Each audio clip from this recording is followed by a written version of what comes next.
Hello, everybody. Welcome to episode 56 of MAME Politics. You may be slightly confused, wondering why we're playing Doom again.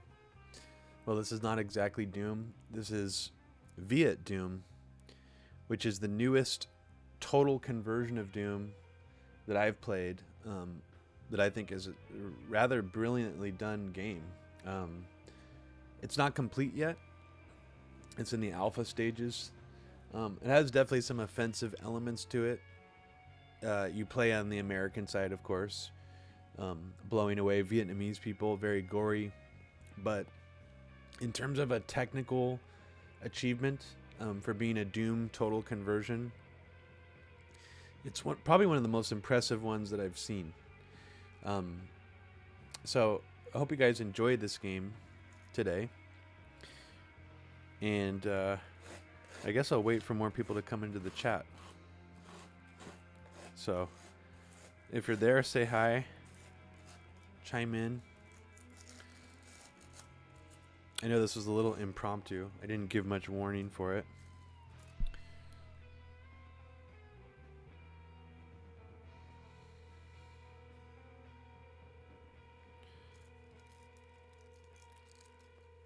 So if there are not many of you in the chat to start with, I'm probably just going to start playing VietDoom. And once more people join, I'll pause the game and chat with you guys. There's definitely some things on my mind right now, other than video games, that I wanted to discuss.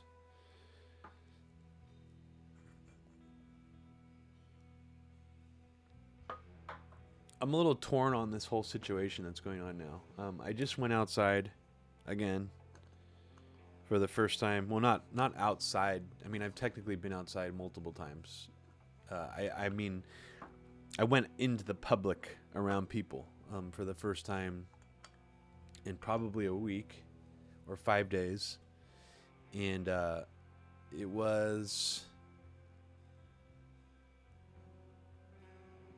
is a little anxiety provoking for me. I've definitely been avoiding it. But at the same time, when I went out, one of the things I noticed was how this sort of feels like Plato's cave. It's like if you don't know what's going on outside and you're not actually going outside and spending time around people, you might think that the world is ending and that everything has stopped. There's no one on the streets. Well, that's actually not the case out here. I mean, even though California was the first state to doing a statewide shelter-in-place order, I'm telling you, it seems like everything is pretty much normal right now outside, and it's weird. I'd say about 1/3 of everybody seems to be wearing a mask, mostly older people wearing them. I went into Rite Aid today, and there's people just chit-chatting in the middle of the aisles, not obeying social distancing rules at all, and just having a grand old time making small talk in the middle of a store, talking really loud. It's just strange to me, and those kind of people always irritate me, generally speaking, but today I was more irritated by those kinds of people than usual. Because it's like, you're already wasting people's time by talking to a store clerk, making chit chat for like 5 minutes. But when you're doing it in the middle of a pandemic, when you're supposed to have social distancing and get in and out of places as quick as possible, so you're not making contact, it just seems like much more egregious to me. But at the same time, like, I don't want to like shame and make people feel like they have to behave in a certain way. I don't know. I mean, I'm very torn on this situation. I almost honestly felt foolish when I went outside today, based on the way everything seemed so normal, and everything was normal. I felt foolish for taking this as seriously as I have been taking it.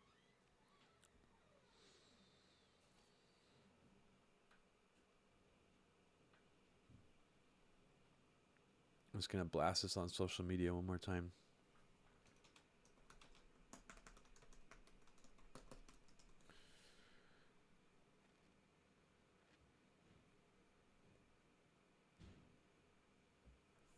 So either this show has no people participating in the chat when it starts, or there's a YouTube glitch, because I don't see anybody right now. And it seems a little unusual, so I'm just going to double check on my end to see if that's right. And lo and behold, it is right. Wow. So I guess I did today's episode at a bad time or something. There's only one person watching right now. So hello, one person. Thank you for joining me on MAME Politics. I really do appreciate it. So like I said at the beginning of this episode, since there's very few people here in the chat, I'm probably just going to start by playing a good run of VietDoom and seeing how far I can get. This is actually the first time I've played this. I've seen lots of videos of it. I've already loaded it up on my computer just to preview it before I did this episode, but this will be the first time I'm actually giving VietDoom a legit playthrough. So let's see what this is. Let's see what this is all about.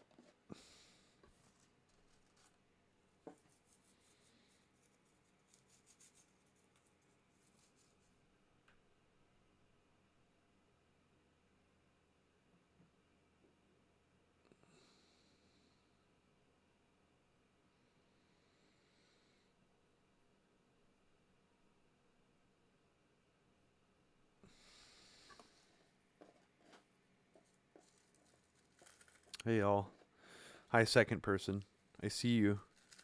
Say hi. Even if you don't usually participate in the chat, say hi. Say hi right now. Since this is a skint audience for some reason. All right, you don't have to say hi. We'll just get right into the game. So let's see here.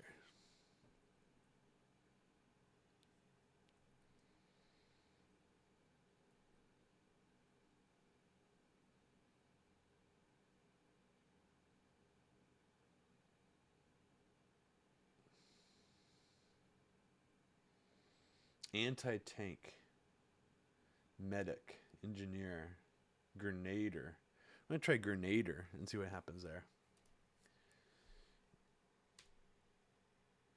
And I'm actually going to choose the second lowest difficulty setting.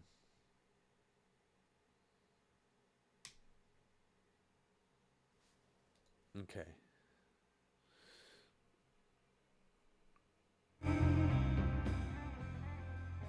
Now, I don't get what the music is like. I don't understand the music for this game. It seems like it's just like CD quality audio, like someone jamming like Jefferson Airplane style hippie music.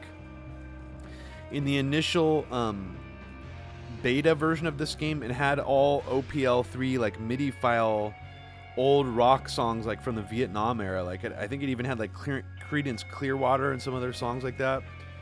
And I thought that was actually really aesthetically, it fit really well with what they're trying to do.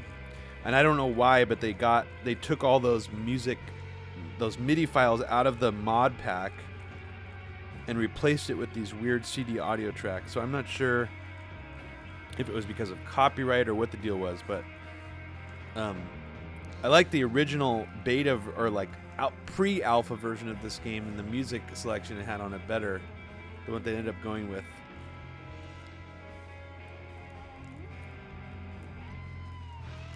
So if you didn't see my recent announcement on Twitter, MAME Politics is now breaking out of the box. It's no longer going to be just MAME. It's no longer going to be just arcade games. We're going to expand now to console games as well. So since I guess Doom kind of popped the cherry in terms of breaking the rules of doing things that are completely outside the realm of arcade games, might as well start to move on to console games now. So that's what I'm going to do.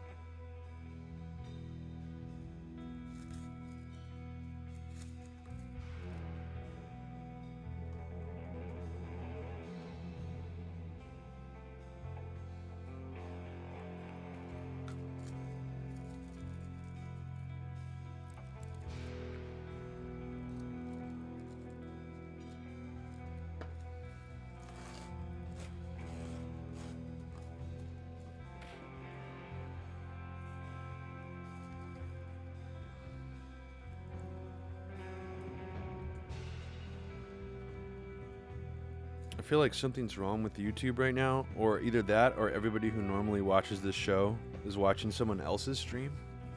I think this is like literally the first time I've never had anybody chime in here on the chat. And that's unusual. I usually have at least like a few people. But it could be it could just be really bad timing.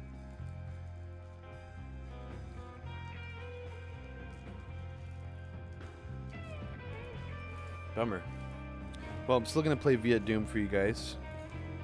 Only if 2 of you are actually here today.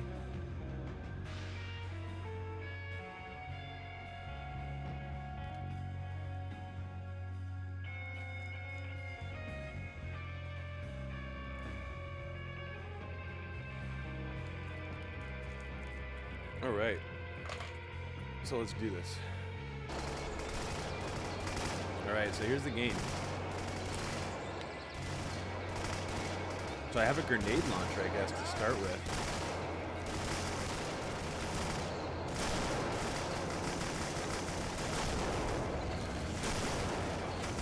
I don't know if I care for this weapon very much. How do I duck? Oh, that's how I duck. Okay.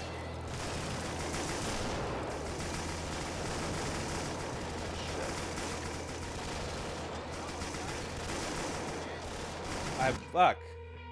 I got killed right there. Okay. So here, I'm going to start over as a rifleman, because I don't understand what this grenader thing is. Machine gunner. Here, let's do that. I'll start as a machine gunner.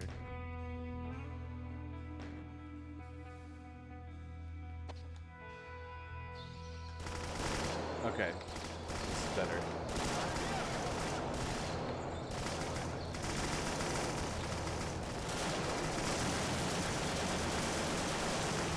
Shit.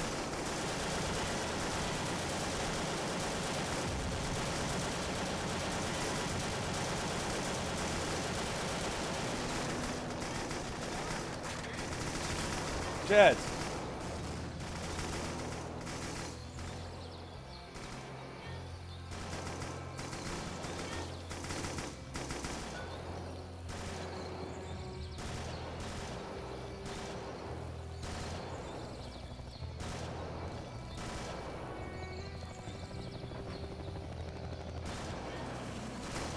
Kind of watch the game continue by itself. That's interesting. I like that.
You guys hurt me too?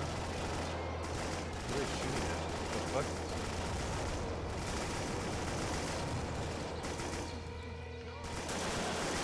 Oh shit, he's fucking ducking near my base. Yeah.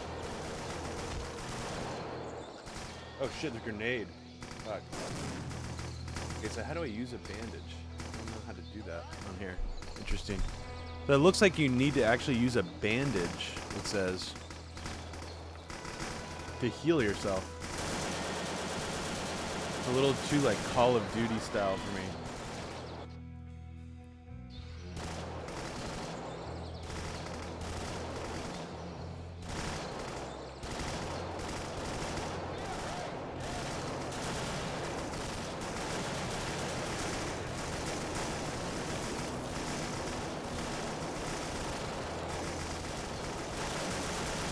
Oh shit!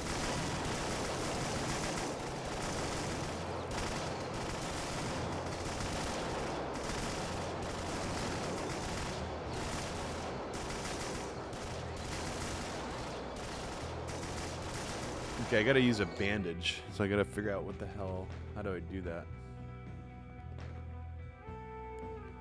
So using a bandage. Bandage wounds.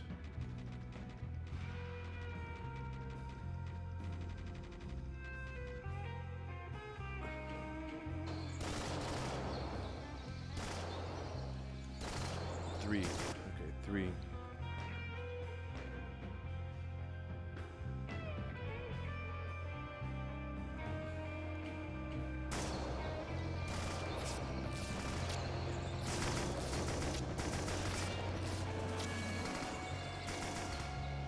Okay, so once I use the bandage, it looks like I got my health all the way back, which is interesting.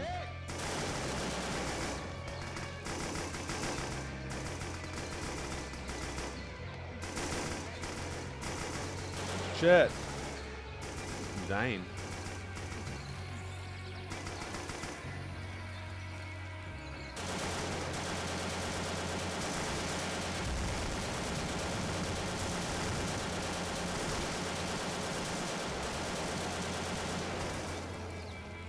So where are the rest of these motherfuckers?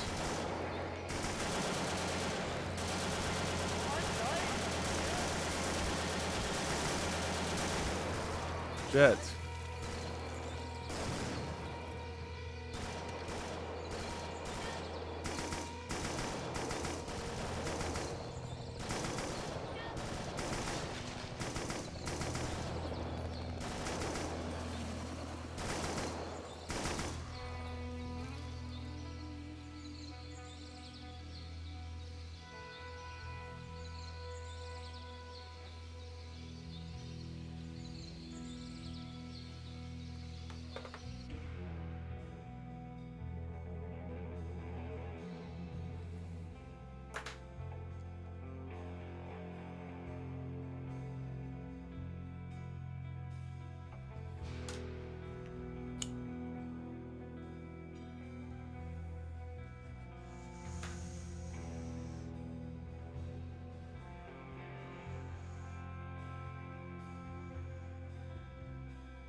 Hey Tom, how's it going?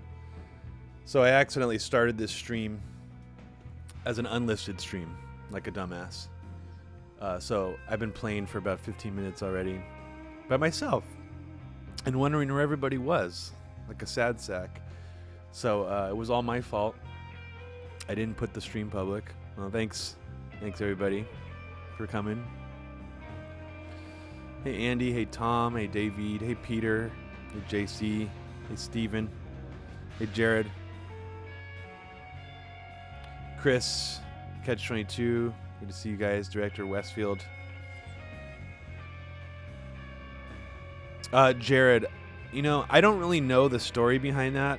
I heard that Paul was pushed out, but to be honest, I don't really know enough of the details. So I don't, you probably know about just as much as I do, to be honest. I know that there was some friction before that all happened between Aaron Mate and Paul. And I don't know if that rift was ever healed. I don't even know if that had to do with what eventually happened there, to be honest. I'm going to turn down this fucking jammy, wanky Jefferson Airplane wank session. So I was just saying at the beginning of this episode that VietDoom is probably my favorite Doom Total Conversion, and I've barely played it yet. I just think it's an impressive technical achievement. They basically done so many tweaks to the engine and things that it's hard to even know where to start with why it's so impressive. I guess one of the main things that they've done, and I think I probably already described this on a previous episode, is they actually figured out a way in the Doom engine to make the sprites unlimited size. Now, that may not seem like a big deal. Hey, Ozwitzel, how's it going? That may not seem like a big deal but it actually is because it just makes the game look totally different. As you can see from just this little screenshot right here, you can see these palm trees and these sprites in the background are quite large compared to what you're normally used to seeing with Doom. I think Brutal Doom might have actually been the first Doom WAD modification that did that, unlimited sprite size. And they changed the boss, Doom 2 boss Icon of Sin, which was originally just like a texture map on a wall with the Icon of Sin in Doom 2, the final boss. In Brutal Doom, they actually make the Icon of Sin like a gigantic walking sprite that shoots shit at you and stuff. It's really cool.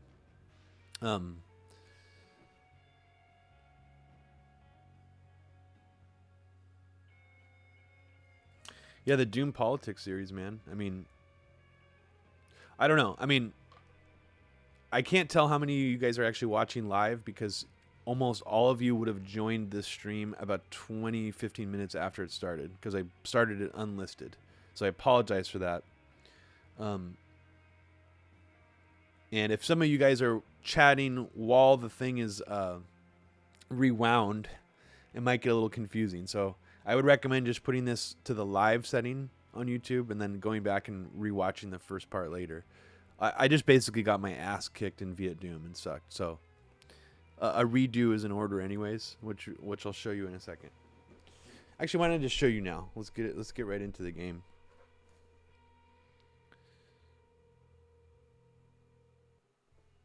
Let's start it.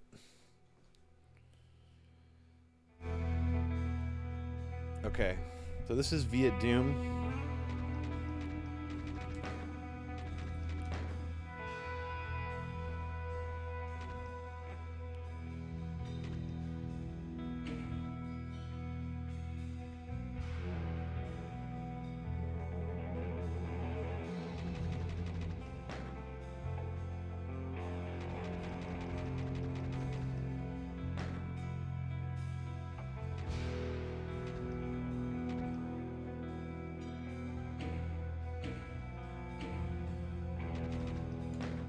Has anybody here played this Doom Total Conversion yet? Has anybody played VietDoom?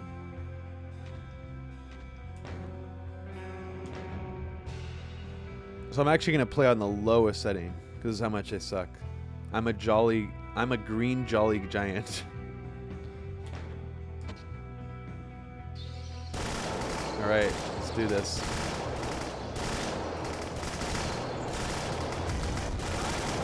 Hold on, probably slightly too loud.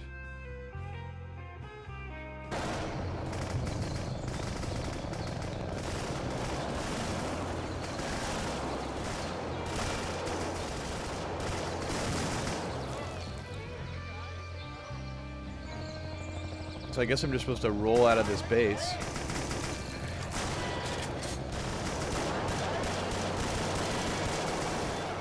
Oh shit.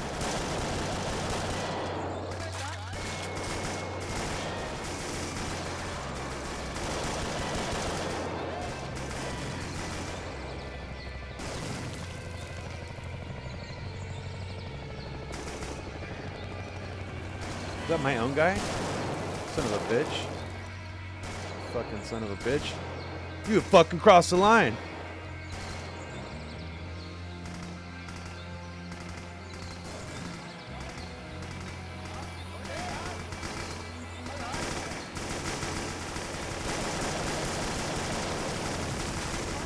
Ah, shit. Getting ambushed.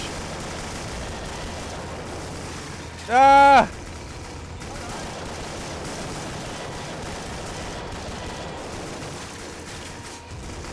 Ah!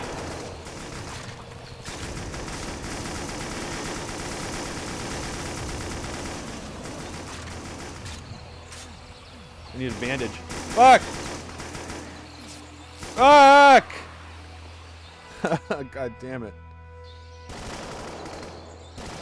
I like how you can switch from first to third person. It's kind of cool.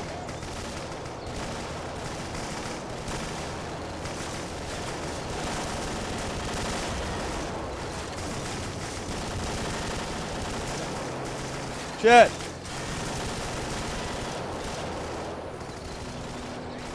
The only thing I don't care for in this conversion is that they make the run way slower.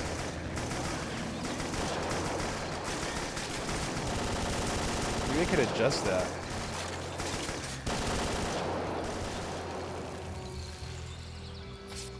I use a bandage on myself to heal myself.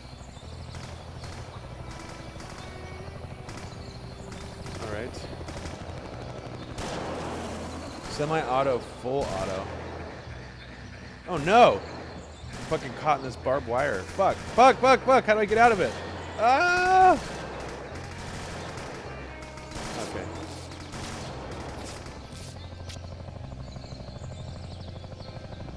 Okay, so where do I need to go now?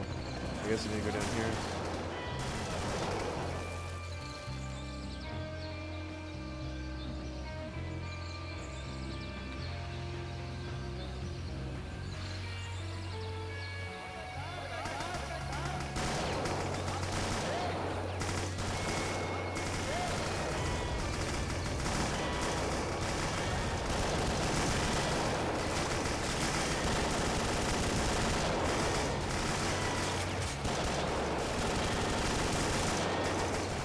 Holy shit. This guy's got rocket propelled grenades, dude.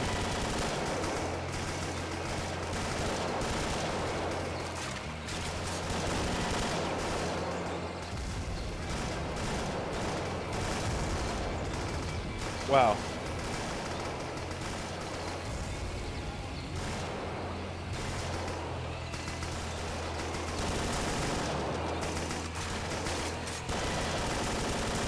Shit.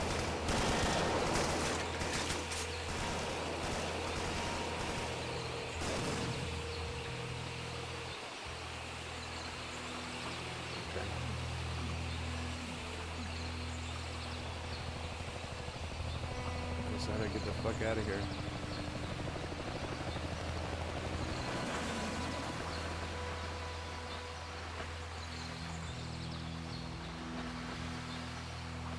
The frame rate sucks? Is that true? Oh man, I'm sorry. I wonder if I can solve that somehow on my end. Let me see if I can.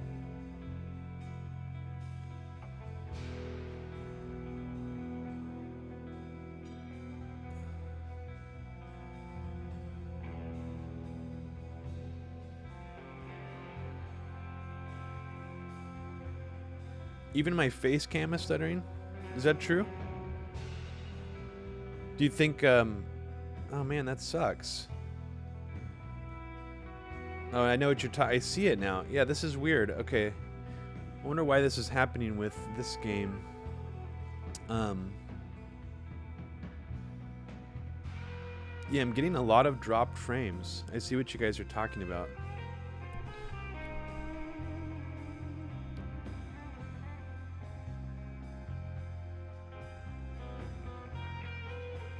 Okay, let's see.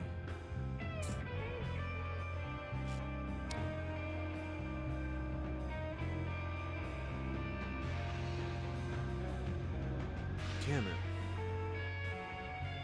You know what? I don't know if I can solve that. I think it has something to do with the resolution this game is piping out. So, yeah. I'm sorry about that, guys. Yeah, because the frame rate is really bad. I can see what you're talking about. I'm watching the stream. Okay. Was the frame rate as bad on the last time I played Doom on here? Because if it wasn't, I'm thinking maybe you're playing that again. The original version of Doom that I played.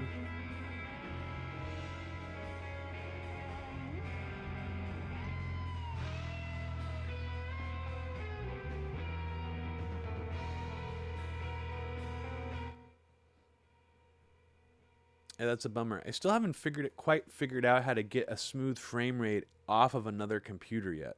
That's one aspect of trouble that I've had trying to do this.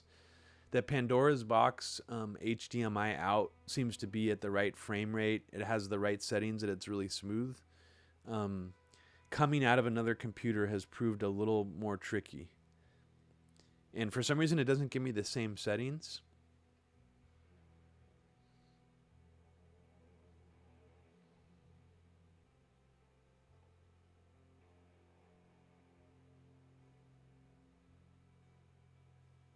Okay, so you're saying that last time I played Doom, it actually looked like watchable. It wasn't super choppy. Okay, well, if that's the case. Apologies for this shitty, shitty version of, or just shitty frame rate. I really like you guys to see this game, so eventually I'm gonna try to fix whatever the fuck happened. But I'll load up another version of Doom in a second here.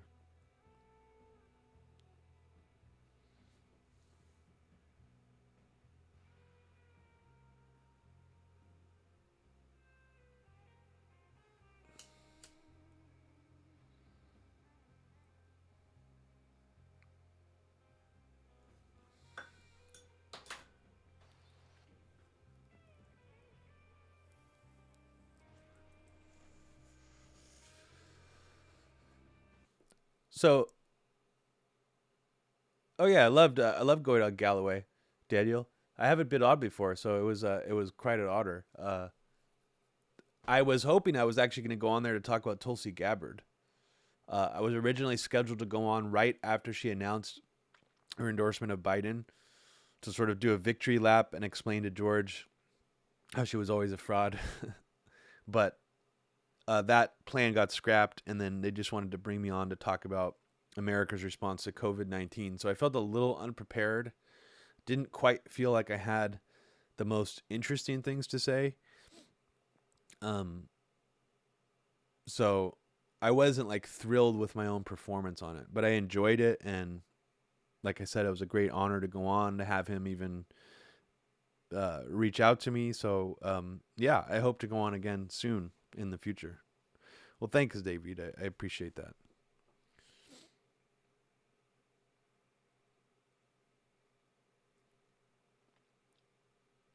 Okay, the original Doom was perfect. Interesting.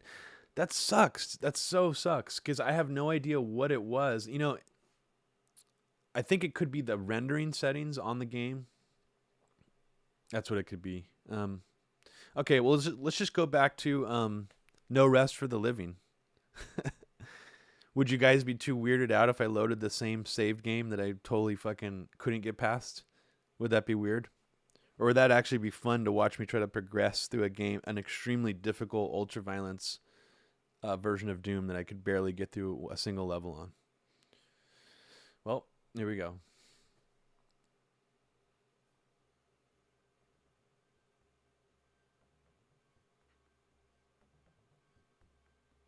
Andy Miller, yes, I absolutely will do a Quake 1 episode.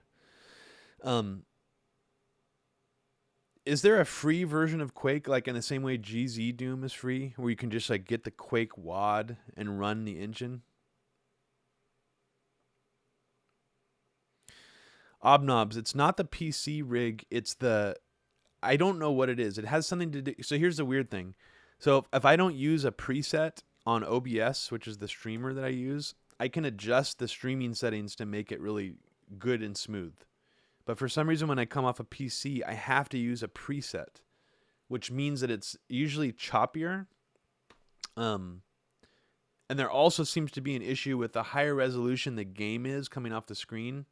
Like it doesn't downscale it and doesn't stream it out at the same frame rate. It like slows it down. So I have to figure out how to adjust the graphic settings on VietDoom too. I think that's part of it. I haven't been on, or I'm not too familiar with The Last American Vagabond, Jared. But I do know Whitney Webb is writing for them now. So they must be a decent website or a decent outlet.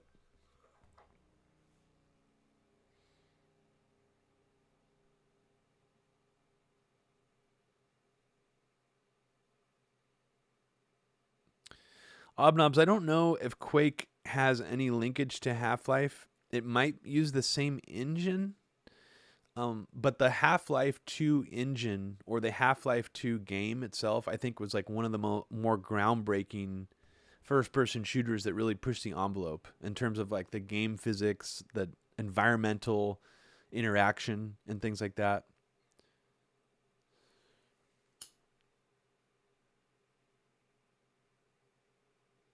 I think someone actually did a fun Doom mod where they brought in all the Half-Life 2 weapons somehow, like the gravity gun and stuff like that. Okay, let's see if this is choppy. Let's try this. You tell me if it's choppy, okay?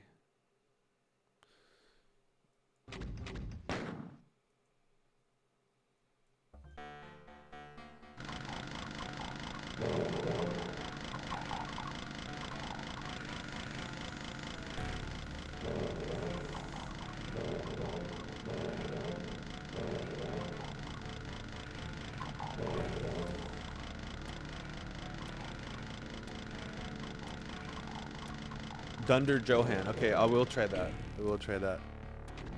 I'm actually going to try it on here first. Make this even smoother.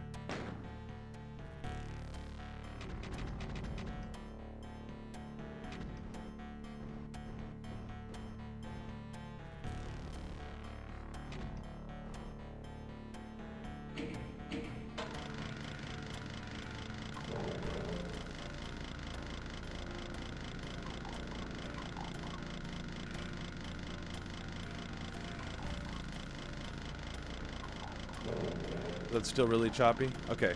Alright, let's do it. Fuck it.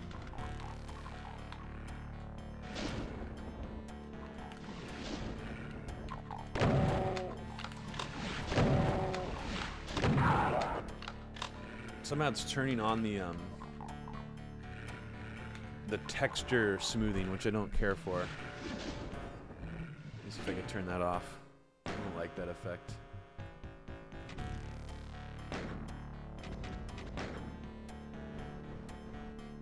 There. Yes, old school. Here we go. That's the way I like it. That's the way I fucking like it.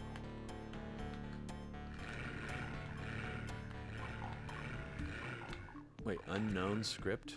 It's not letting me open the door? Are you kidding me?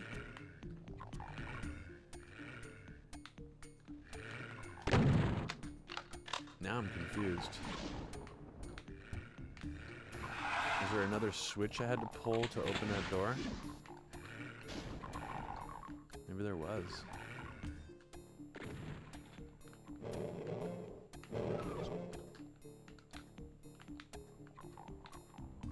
No, that's weird. I feel like there's literally a glitch. Hold on a second.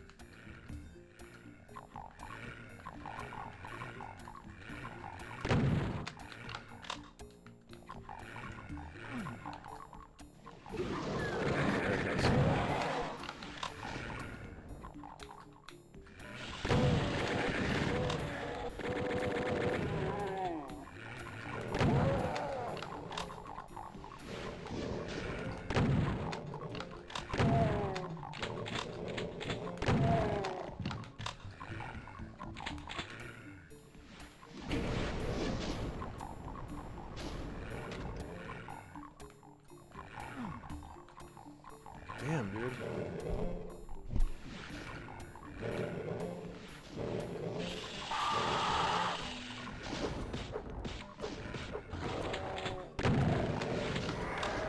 Okay, this is like the thing where they fucking cheat. This is like the troll level where where the enemies start all teleporting in. Oh, shit. Dude. Oh my god.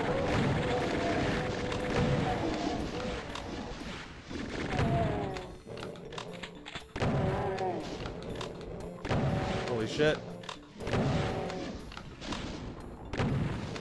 Oh good, they're fighting each other. That's great. Look at that. I love it.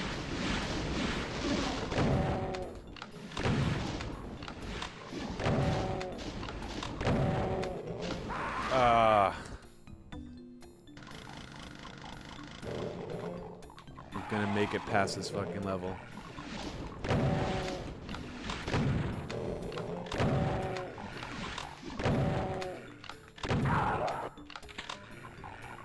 So someone recommended again that I play Brutal Doom, and I need a definitive answer on this. Is there a solo campaign that goes along with Brutal Doom, which is arguably one of the coolest homebrew mods of Doom, but it doesn't seem to come with the solo campaign, which is it's not really like a huge bummer. I mean, it just, I wish that the person who made it also put together a solo campaign for it, or that someone else has, and I can't find one. So if someone knows where to find one specifically made for Brutal Doom, I would love to play it.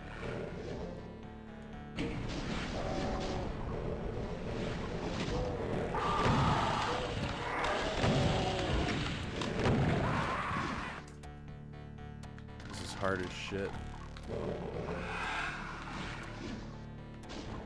Do I even have any rockets left? No, I just have super shotgun. That's fucking sucks.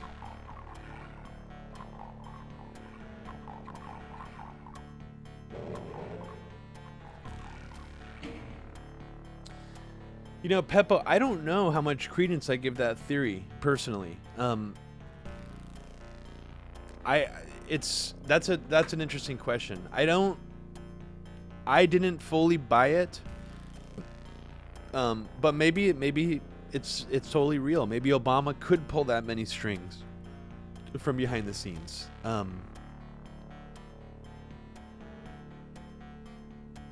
That's another one of those stories where I just don't know what to make of it, personally.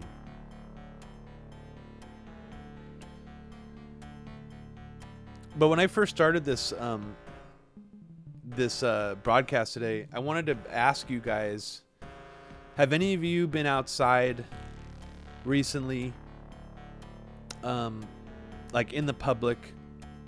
And what have you seen when you've gone outside during this shelter-in-place, social distancing? You know, a lot of states are now requiring you to wear a mask outdoors. What are you seeing right now?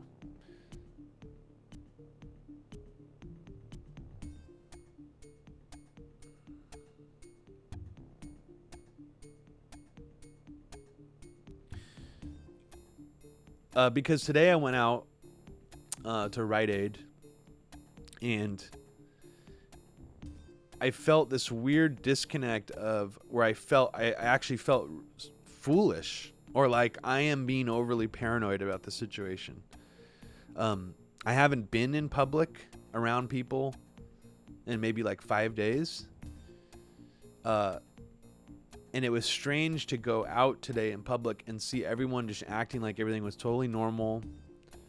Only maybe 1/3 of everybody I saw outdoors wearing masks, and most of them weren't N95 or, you know, legit protective masks. They were just surgical masks, which barely really offer any protection. And I just felt weird. I felt like a fool or something, like I'm an idiot, or I'm, you know, really paranoid for taking this seriously. And I don't know, it was just a weird disconnect. Barely anyone was distancing. There were people making small talk in the aisles again. This is the last time I went to the grocery store. I found this very annoying and troubling, that people were just talking, blocking aisles, you know, having like chit chat in public. You know, I guess I've been taking the recommendations very seriously, where it's like, if you go out in public right now, you should just go in and out, know what you're going to buy, you know, minimize the amount of time you spend inside of an enclosed space with other people. So I don't know. I guess everyone's taking it a different level of seriously, like depending on your own personal fears and what you're comfortable with. But I don't know. I feel like, did we get fucking... This is the part that bugs me, because it's like, did the people, you know, the people who were like, it's a hoax, why should we stay at home? Like, fuck this shit, this is totally overblown. Are they going to be proven more right than people like we were, or that I was over time? Because that's just a bummer. If this ends up being a situation where the so-called experts, all the people who mapped out these equations, these math models of pandemic, you know, spread of COVID-19, if they're proven to be really wrong and this was all very overblown, I think it'll create a lack of trust in our institutions in a way that maybe we have never even seen before. Like, I don't know. I'm having all these mixed feelings now about it. Well, of course, it's not a hoax, Obnobs. I'm not trying to say I endorse that theory, but I'm saying the people who reacted that way initially and who didn't worry about it too much, were they more on the right side of history than the other people?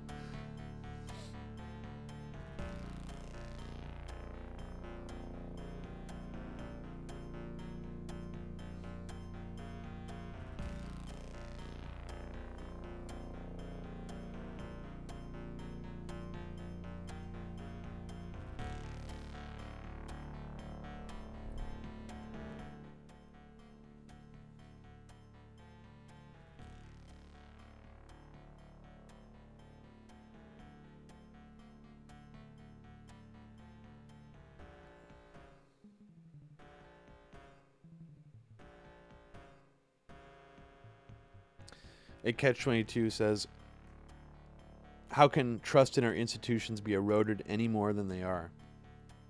Well, that's the thing. I mean, I think that it's already, eroded so much that if this proves to be really, really overblown by the experts and by the scientists, it's gonna like be a big blow even to like the science consensus community, even like by people who aren't like right wing or Christian or anti-science. That's the part that's more troubling to me. I don't know if that makes sense what I just said at Catch-22, but like I'm personally, one of those people who usually defers to the scientific consensus, right? Most of the time. Unless there's like a political or financial motive which seems more obvious to me. This didn't necessarily seem to me like any of these experts would overblow these statistics or the potential for this for any sort of financial motivation. I don't know if am I making sense, you guys? It seems as though people moving forward, if this is really overblown, if this is proven to be a really overblown situation, I'm not saying that it is. I'm just saying if it is moving forward, people who are usually very, very much deferential and who already subscribe to a scientific-minded viewpoint and accept everything they hear from the scientific community, those kinds of people will start losing faith. I mean, in a way that their faith will be shaken in a way that I don't really know of any other time where it might have been shaken this much in my lifetime. So that's another weird thought to have.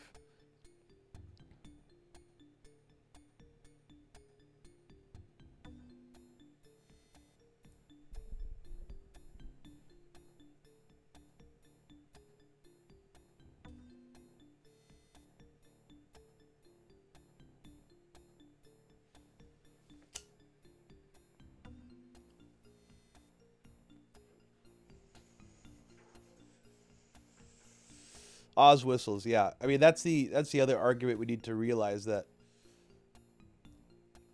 did social distancing work?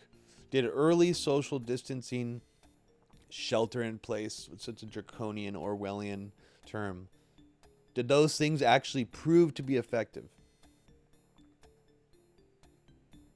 Is that why the models are showing that the conditions are not as bad now? I mean, that's basically what you're saying, right?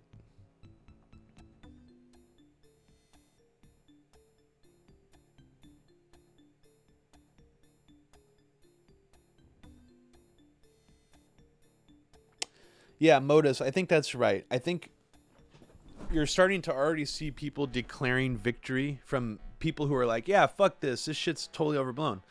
You're starting to see a lot of those people already declaring victory because Fauci and other people have lowered the death estimates. And they're just like, yeah, that we told you this shit was all overblown. Look at this shit. So I think what you just said is important to remember. This is still an in-between point. If they lift this, these social distancing things, and they lift all the restrictions too soon, this could just explode again. I mean, we really don't know. At this point, I think we need to be looking at like way different kinds of mathematical models than the ones we've been seeing so far. That's what I would like to see. Ozwhistle says, but we're only seeing the first wave. Yeah, that's important to remember too.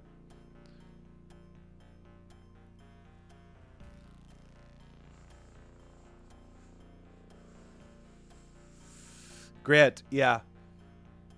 Hi, Grant. I'm not going to read your whole question, but yes, I think both will be. So here's the interesting part, Grant. This will already become some kind of politicized thing where it's like the libs, you know, trusted authority and deferred to authority and, you know, did what they were told. And the conservatives were right, you know, thinking that this was all overblown and that hydroxychloroquine does cure you and that, you know, Trump didn't fuck up because it wasn't really that bad and it was actually just like the flu. It can actually, in a weird way, it can end up being both sides are vindicated and use it as a means to like bash each other moving forward. And in a sad way,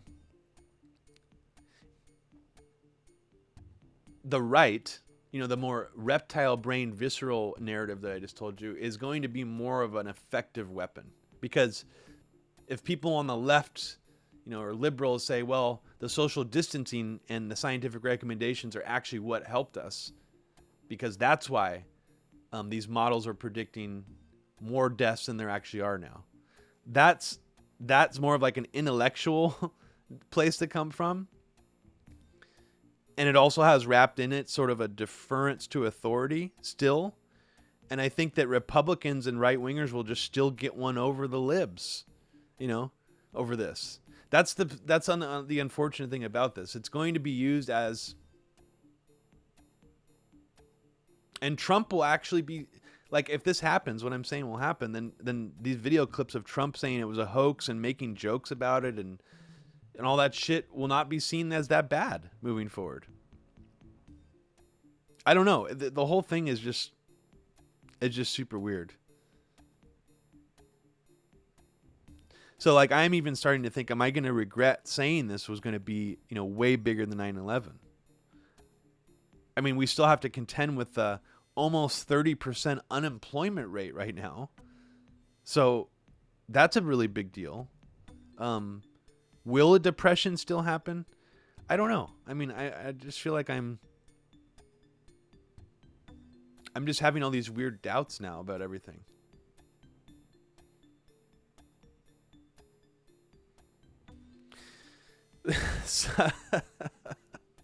SARS mask, that's a great point. SARS mask says, it's so hard to prove a counterfactual that we prevented a catastrophe and should keep doing what we were doing versus a reptile brain. I want to ride my jet ski. Yeah, I mean, I think that's absolutely right.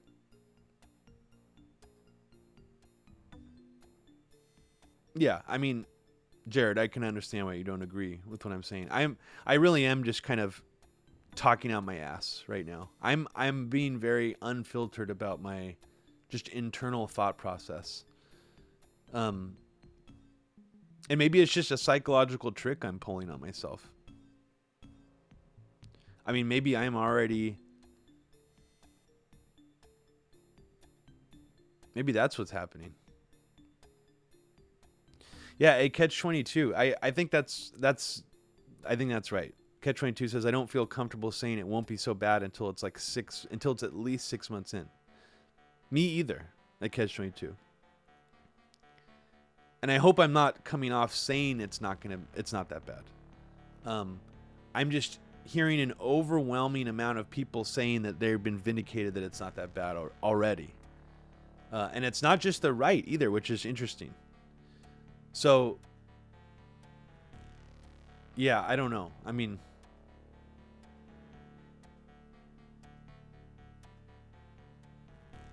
everything is sus.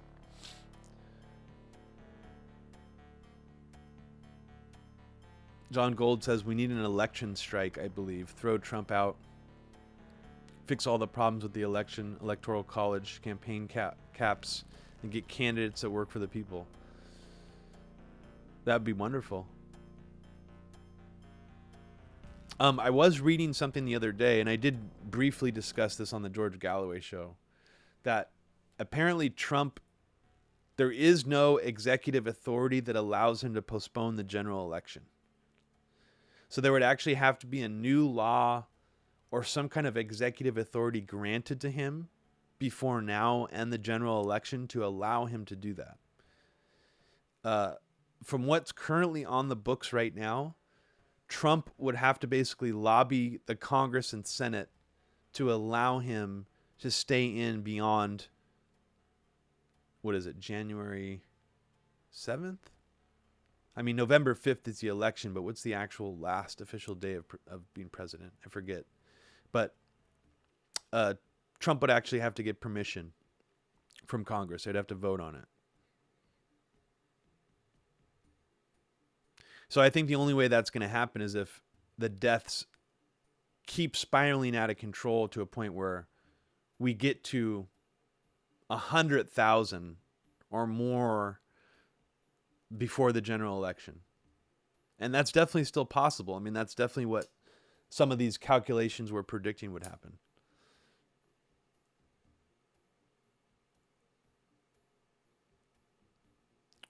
Jared, there's no way in hell what would happen.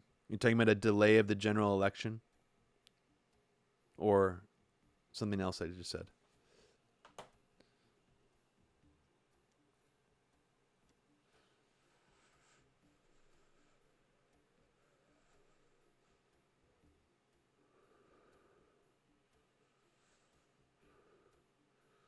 Randolph Parker. Yeah, that's also unclear to me, Randolph. And other people I've spoken to who are much more knowledgeable than me about executive authority, it's murky and unclear, actually, and undefined what an emergency declaration allows the president to do. Because there have been so many emergency declarations declared on and off by basically all the previous presidential administrations for all these different reasons, and what they've allowed themselves to do has changed differently depending on which administration. I suppose anything's possible. And, you know, who the fuck knows? But, yeah, it would be really interesting to read exactly what could happen in terms of what authority the White House has now that they've declared an emergency over this. And I still feel that that's very unclear.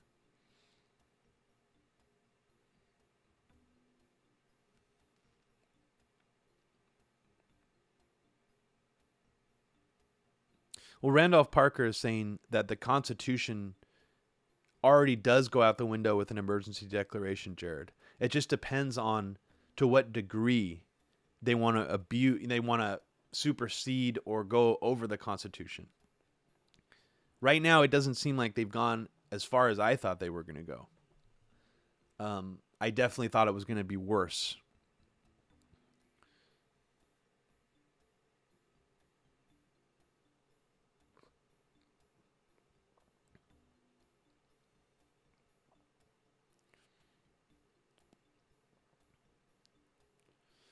Yeah, Peppo, isn't that interesting that Trump always hits on these issues that like critics of the Democrats use, who are like a lot of like leftists will talk about the mail-in ballot thing and how the DNC can use it to, you know, juke the stats, so to speak. So again, Trump bringing that up, it's like him bringing up how Warren sabotaged Bernie. You know, Trump saying more aggressive things against the Democrats and how they sabotaged Bernie than Bernie was willing to say.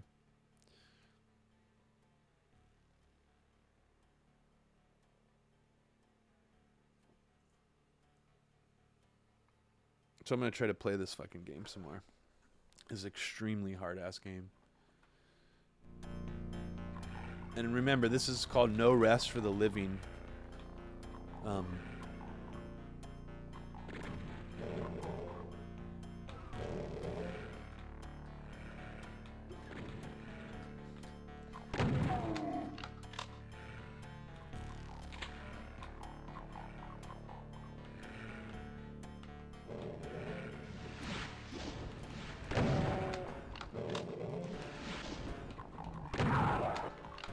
two-hitter.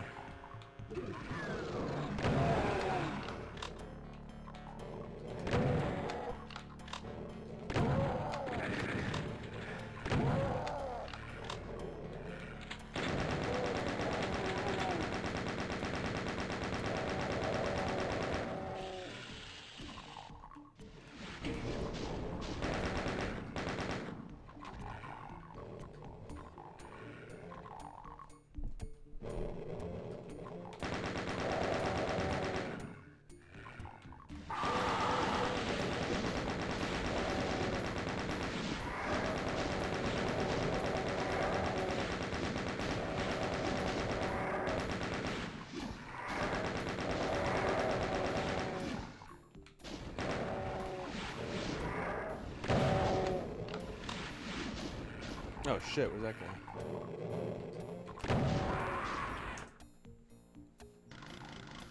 This is seriously borderline impossible.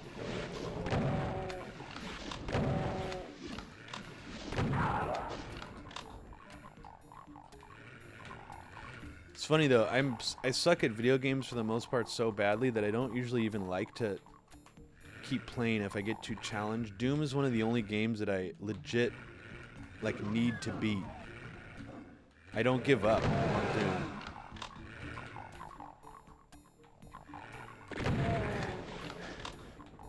It just never gets boring to me for some reason. I don't know why.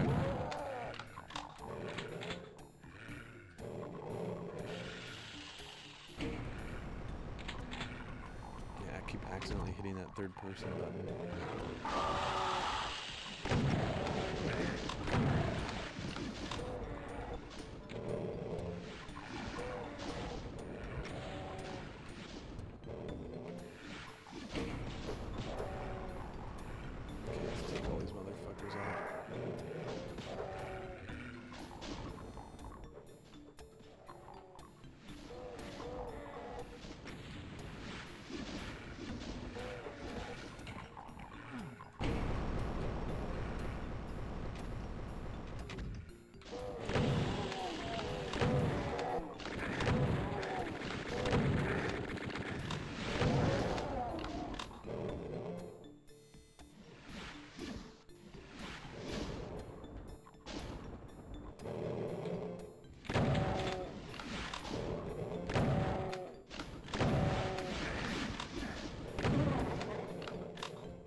Oh shit.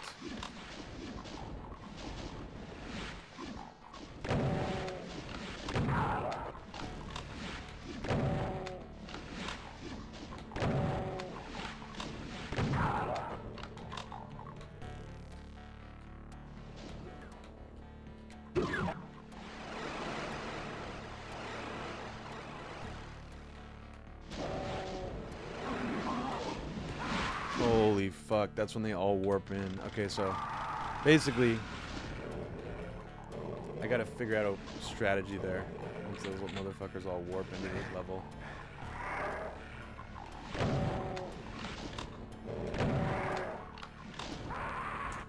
Jesus Christ. So is it still really choppy, or is it actually working okay now? What's it look like?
there. That's weak. Ah.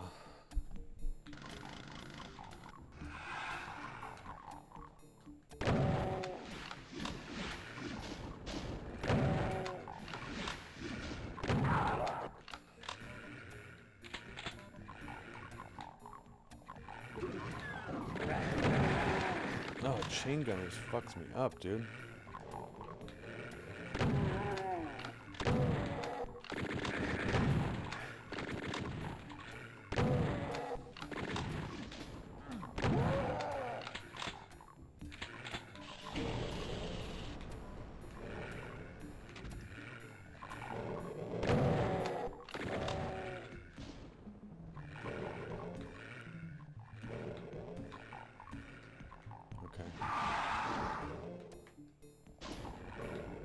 Maybe I can grab some health from over here somewhere. Oh no, I can shoot these guys from over here. That's a good idea. Yeah. Never mind. It's a bad idea. Terrible idea, it seems like. But what if I go over here first?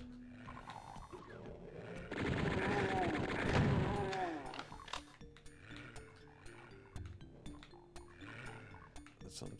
Okay. There's not very many of them there right now.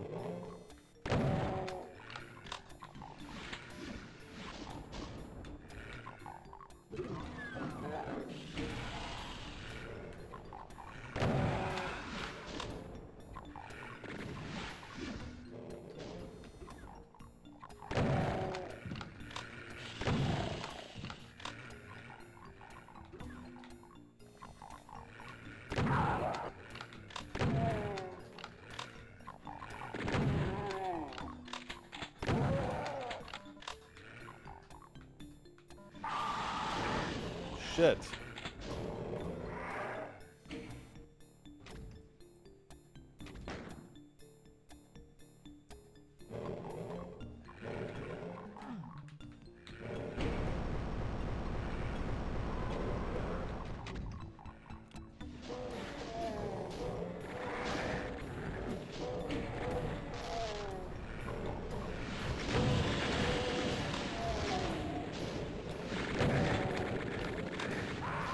Jesus.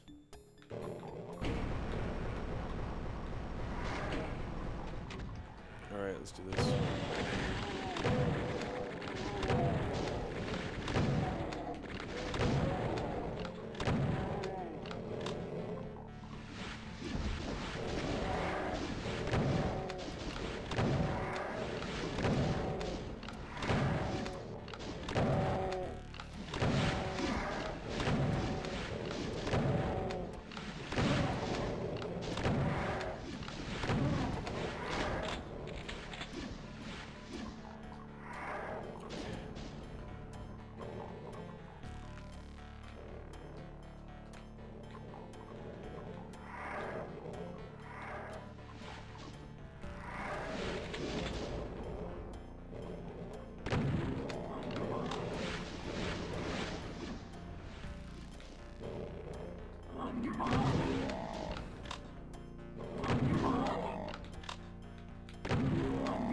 Oh!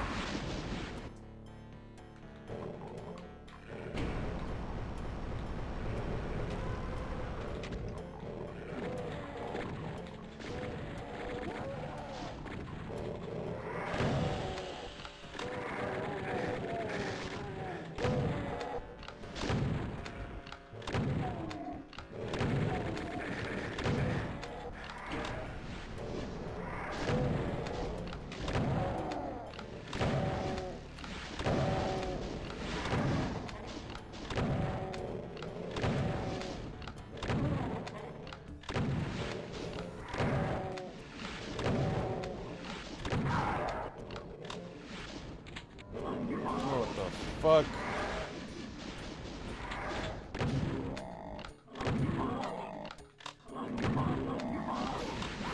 Fucker, motherfucker. Oh man, this is a arduous level.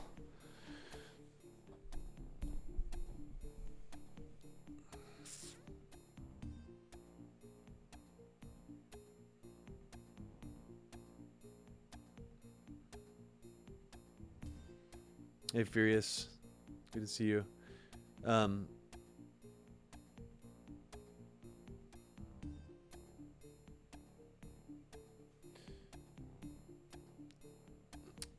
Jared, yeah, the sheepdog theory about Bernie Sanders. I mean, whether Bernie Sanders is intentionally a sheepdog or not, that's how he will be used. In that theory, I think generally what you're saying about Bernie's movement being co-opted into a right movement was definitely a topic that was discussed a lot in the 2016 election. Hey, Shane, great to see you.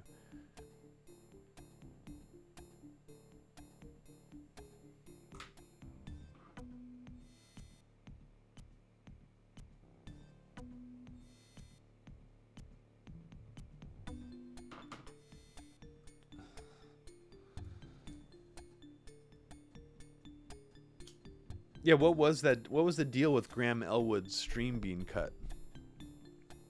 By the way, Graham Elwood's cousin is the guy who did the beheading hoax video with me.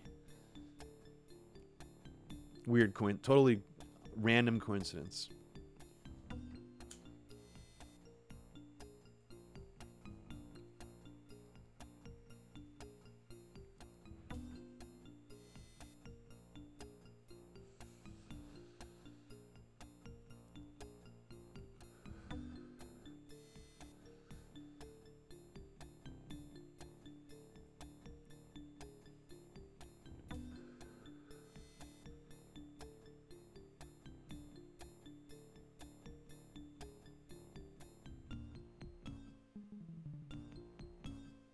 Furious Psyop, when I started the stream, I did it unlisted by accident. So for the first 15 minutes, there was only one person watching, and it was myself watching on the YouTube, because I have to watch sometimes on like an actual live YouTube link instead of on the back end.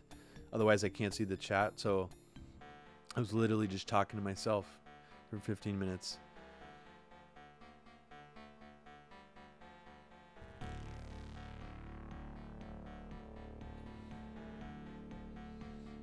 Peter H. No, I don't know enough inside baseball about the Jimmy Dore orbit to know who people in it are dating, to be honest.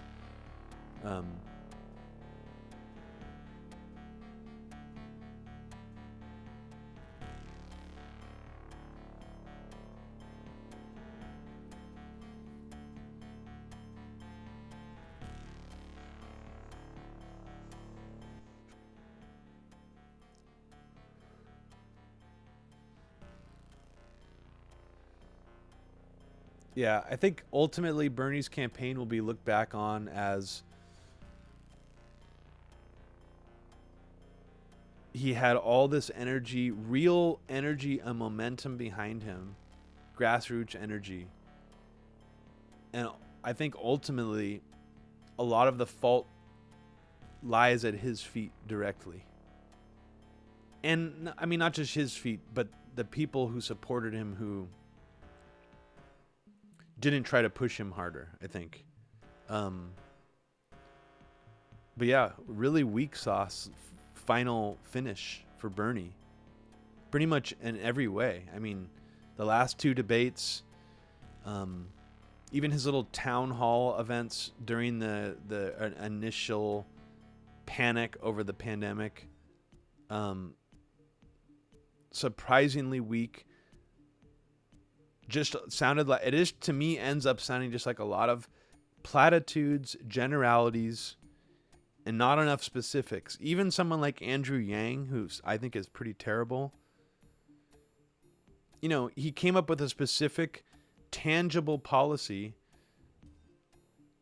and just made it sound really specific. Not saying Medicare for all isn't specific, but I just feel that Bernie's message just sounded tired and repetitive at a certain point. And just his total lack of spine. I mean, what a disappointment. Especially if you were really passionate about Sanders. I can't imagine how much of a disappointment it was to see him not attacking people. It's just sad.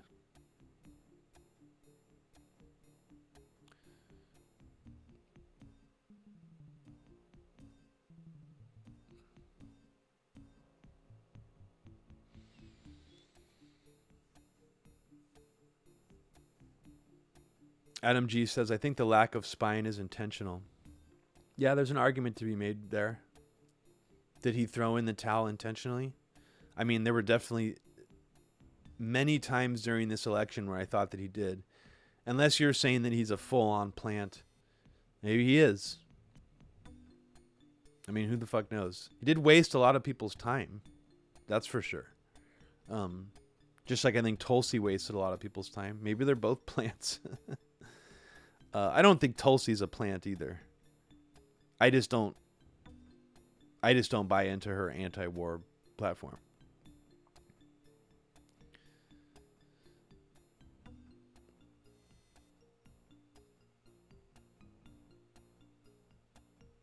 Video Game Vision Quest says Obama had a talk with Bernie like he had a talk with Kucinich before Kucinich finally flipped on Obamacare.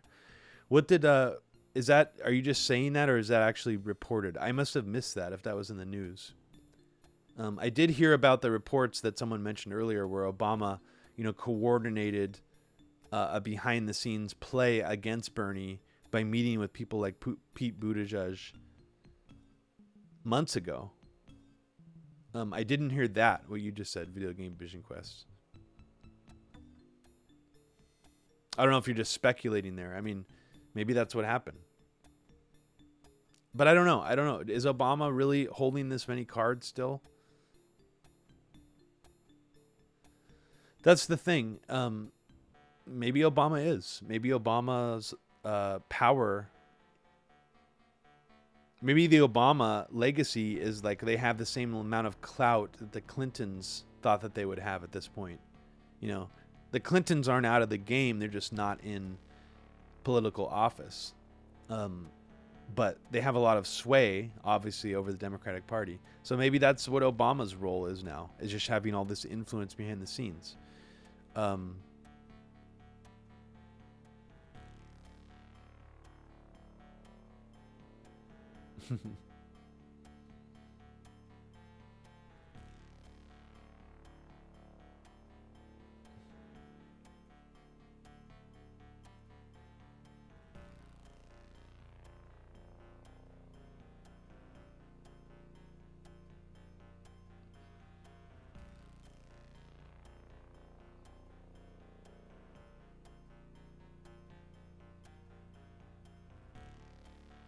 When did Hillary say she knew who the candidate was going to be? Oh, dude, the Bastard Palace. You got a physical copy of the Epic. I don't know exactly how to pronounce this motherfucking newspaper. That's obviously like some kind of CIA-funded cutout organization. But that's really funny that you got a physical copy of it. My friend said that his whole neighborhood got copies put on their doorstep during the shelter-in-place orders here in the Bay Area.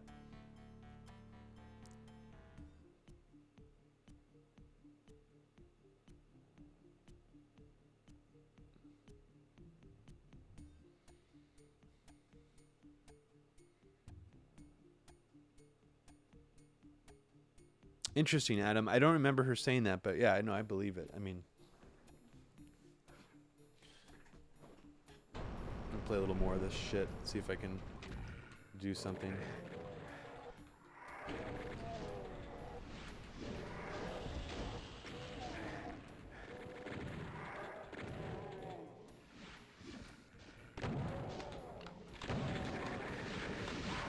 Jesus Christ.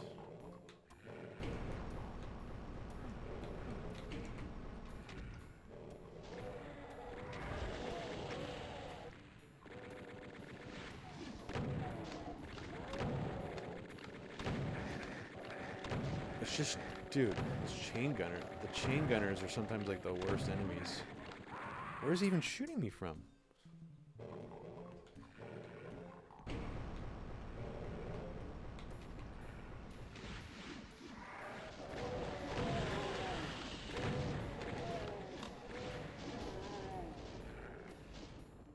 Jesus. Oh, man. Okay. So, I'm going to let those enemies out first, I think.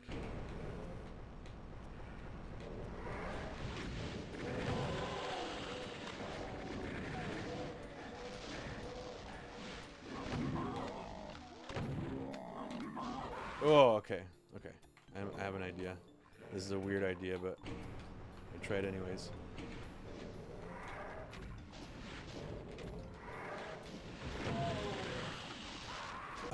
Okay.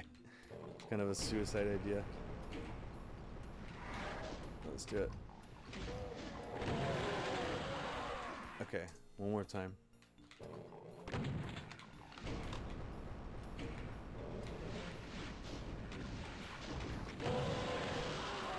Okay.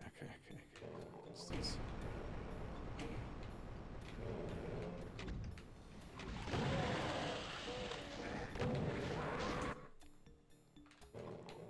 This is dumb. This is really dumb.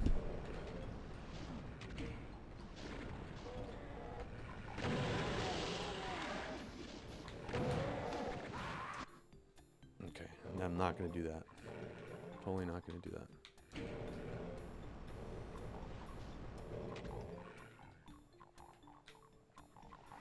Okay, what if I just... Okay, good. Yes. Okay, so... Okay, got it. I know what to do.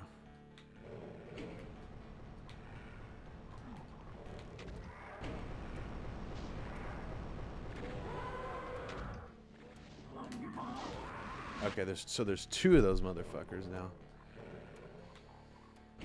Jesus Christ.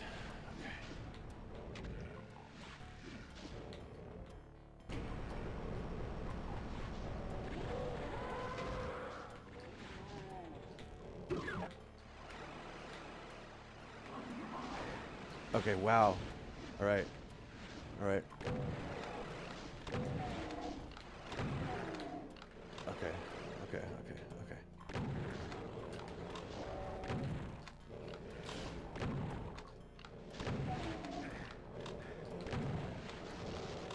Okay. Okay. I'm safe for a second. I'm safe for a fucking split second, dude. Fuck. Okay.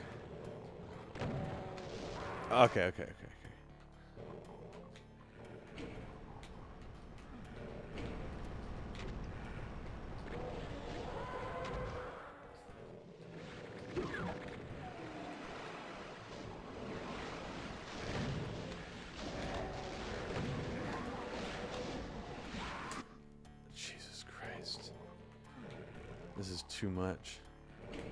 I like it though. I like it.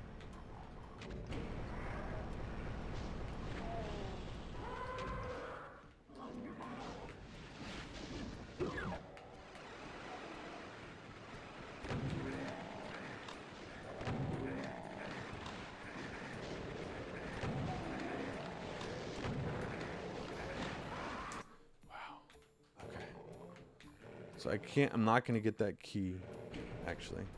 I'm going to try to run around and kill the guys first. Before I get it.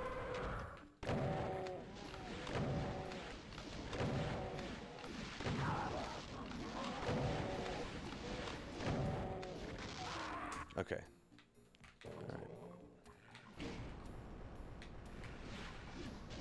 Oh no. I'm just going to knock the fuck out.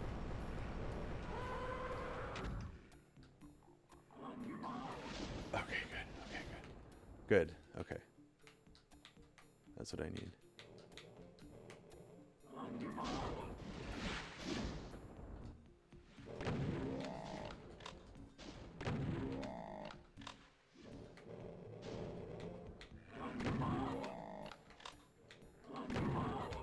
Okay, good. Okay. That's good. Now they're killing each other over there. That's a good sign. Oh shit!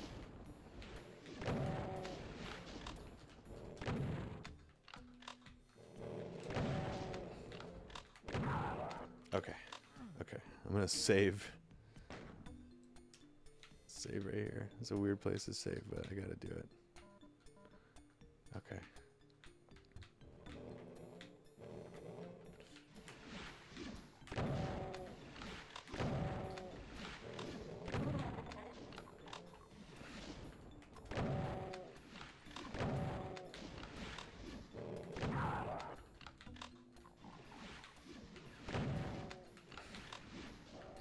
Oh, great. A little bit more health. He tied me over. Oh shit. A little bit more over here. Please. Okay. All right.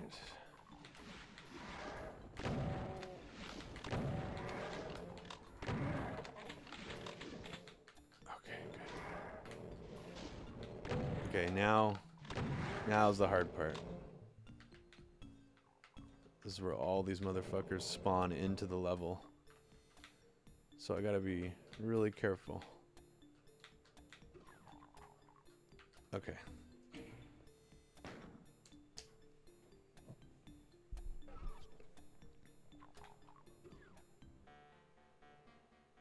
This is bad. This is bad. This is not good. Okay.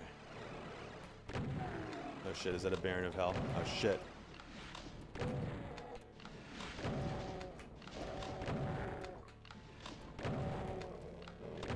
Yes, motherfucker. Okay. If I could just 300 style bring them all into this little corner and just massacre.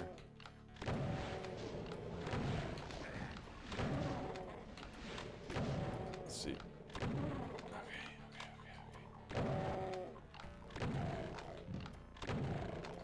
Oh no. That's where those motherfuckers are hiding.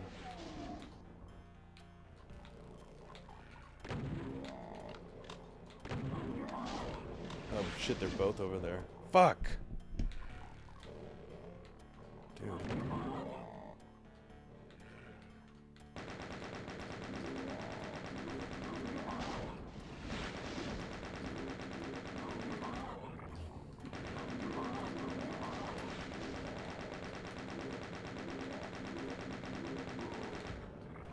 Okay, god damn it. Alright.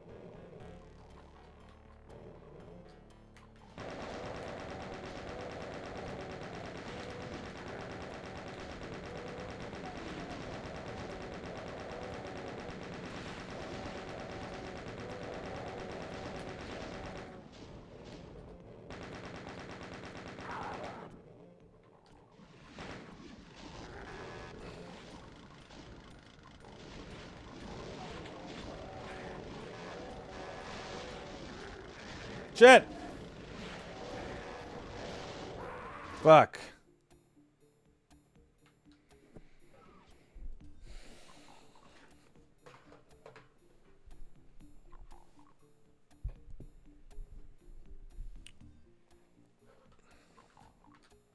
I hope you guys don't mind that I'm so intently into this game.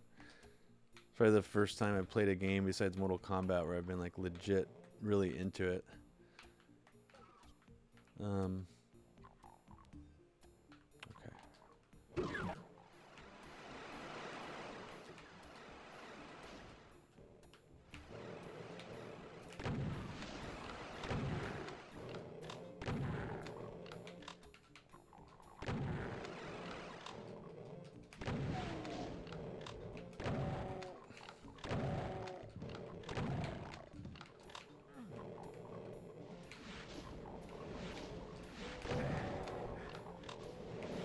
Ooh, there's a bunch of people in there.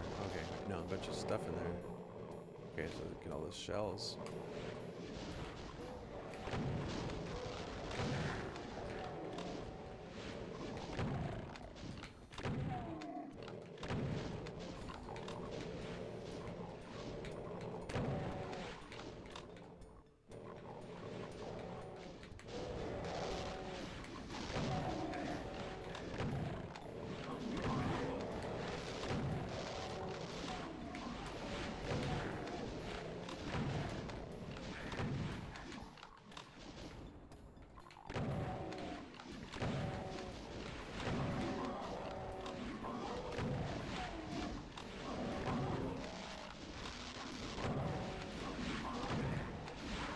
Jesus Christ, this is so hard. This is so hard. Oh my god. It's incredibly hard. Holy crap.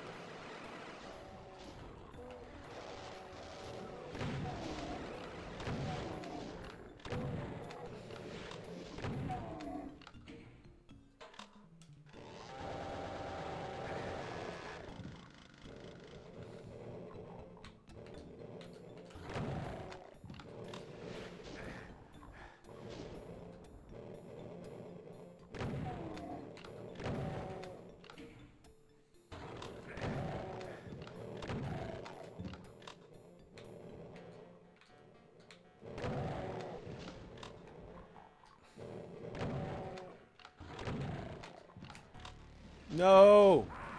Okay.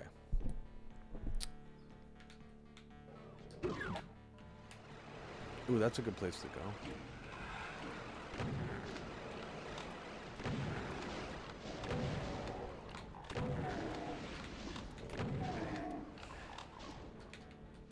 Okay. It's got a decent amount of health and ammo.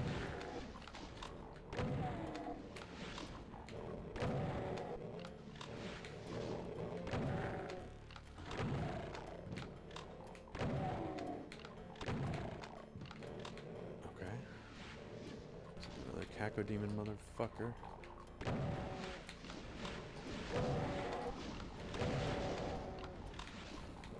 Son of a bitch.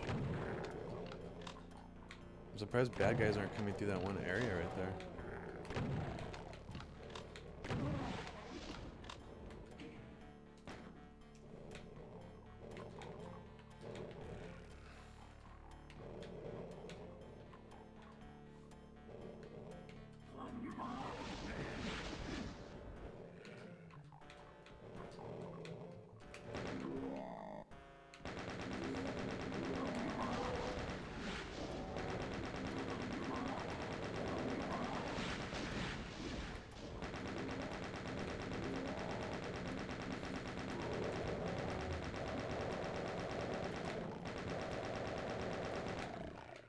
Oh shit! Oh my god, did you see that shit? All fucking coming towards me like that? Motherfuckers.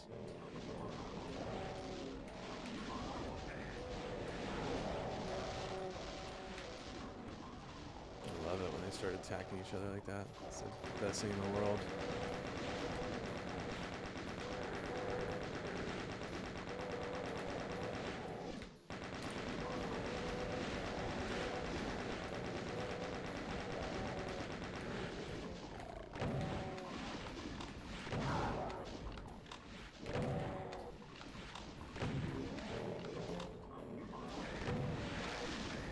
Jesus Christ.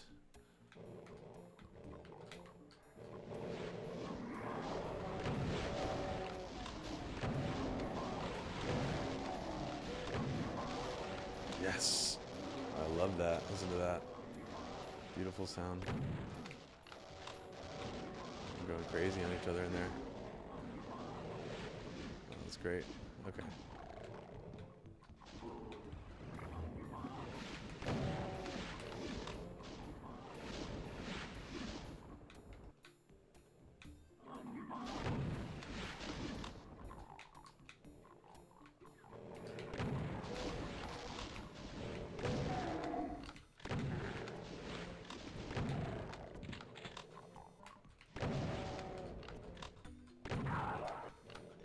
Man, they took care of each other. Look at that shit. They all fucking kill each other in there. I love it.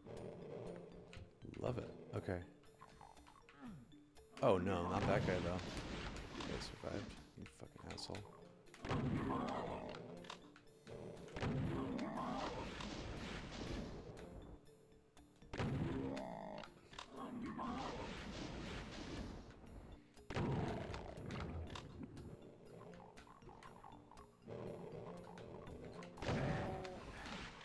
God, these Barons from hell fucking fuck me up, dude. You'd think they already took some enemy damage or something, but they didn't. They're like, they still, oh man. Jesus.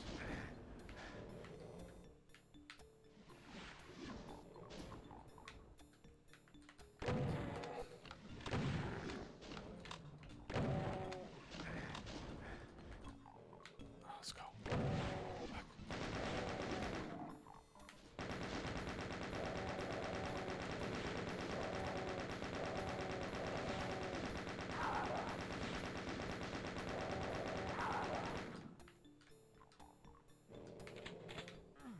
Son of a bitch. Okay.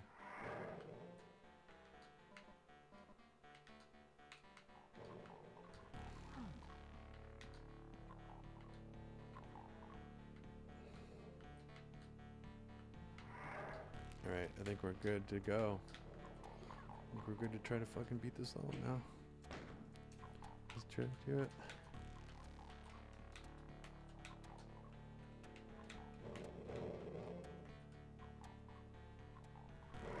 Jesus, I don't have any shotgun ammo. Sucks. Wait.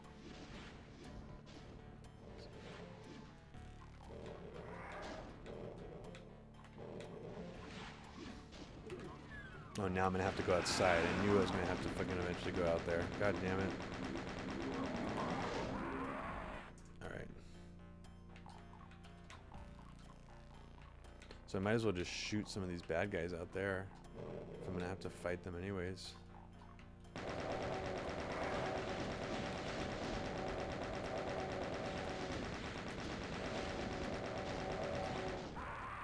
Jesus Christ. Okay, so the level just gets harder and harder. Cool.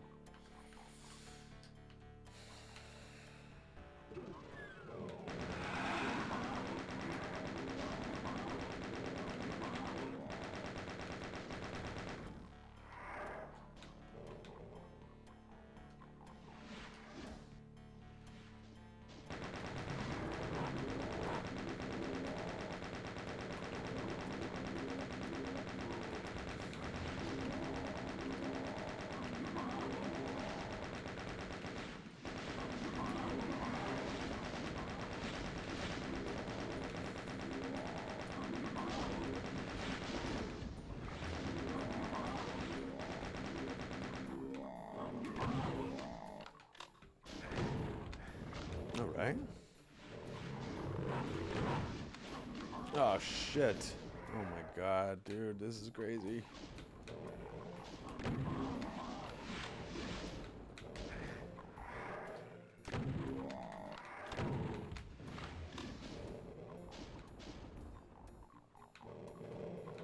Jesus Christ, there's just, they keep pouring in.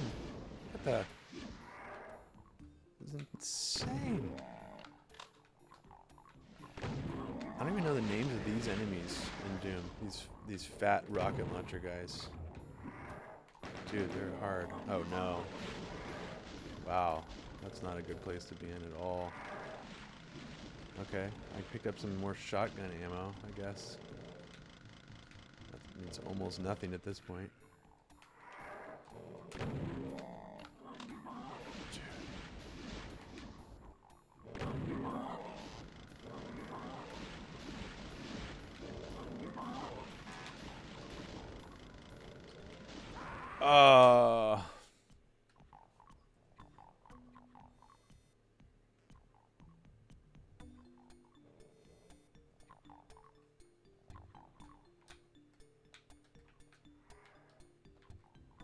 Okay, let's see if there's some more ammo right here I can pick up.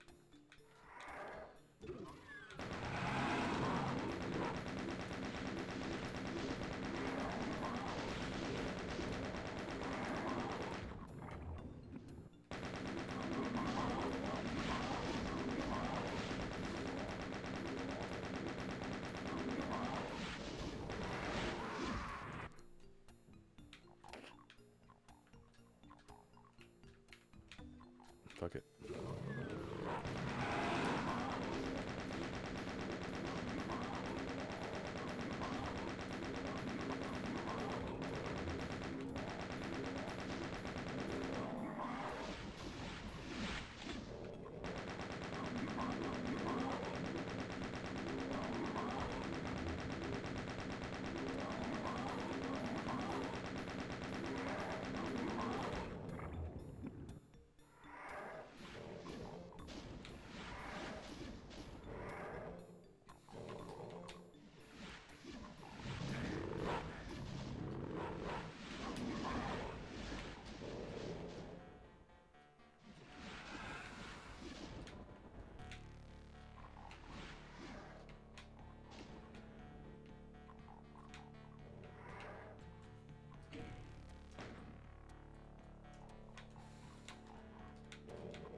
Jesus Christ.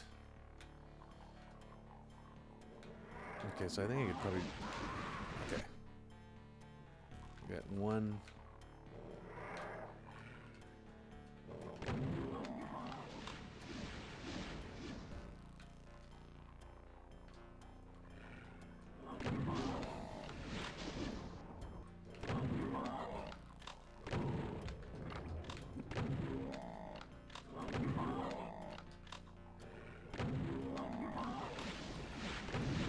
Oh my god, just one hit. I only got one fucking health hit left.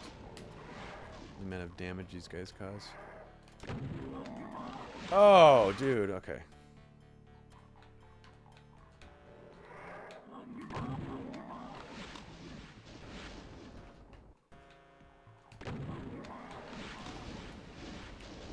Jesus Christ, okay. Let's do this.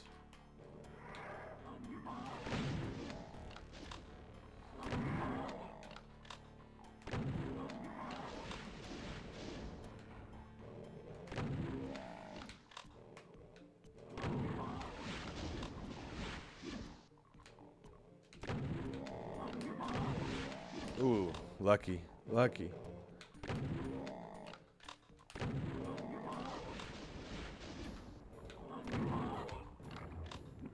I haven't seen Ned Ryerson in the chat recently. I wonder if he's all right. I miss that dude. He made that great video edit of MAME politics.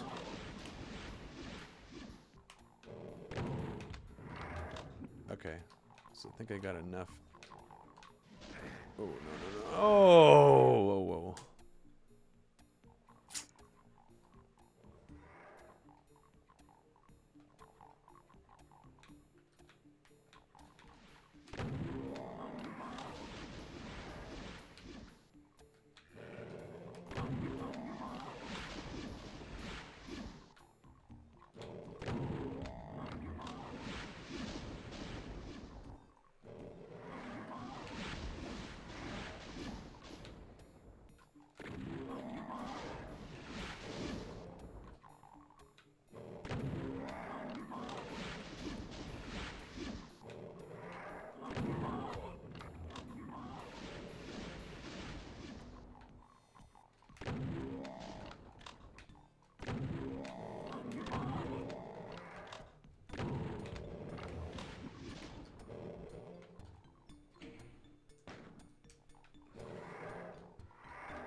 All right. Fucking bullshit. All right, let's do this. There it is.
God, this is hard.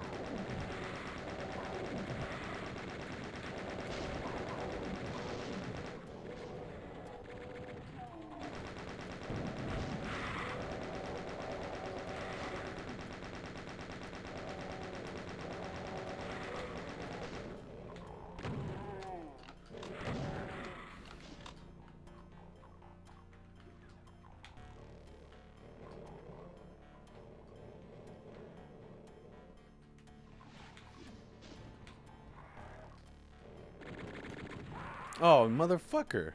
God damn it. See you later, Adam.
Oh, you stupid motherfucks.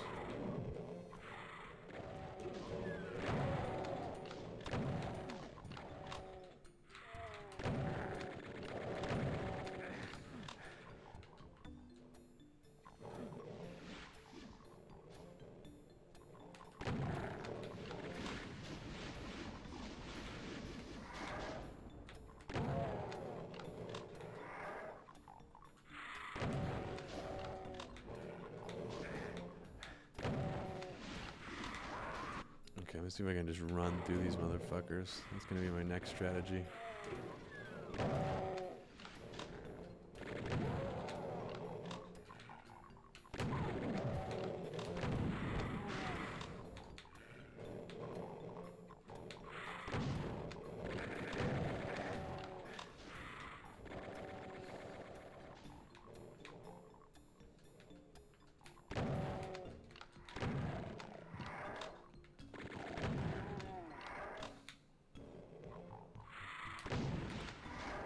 Son of a bitch. Okay.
Fuck yeah.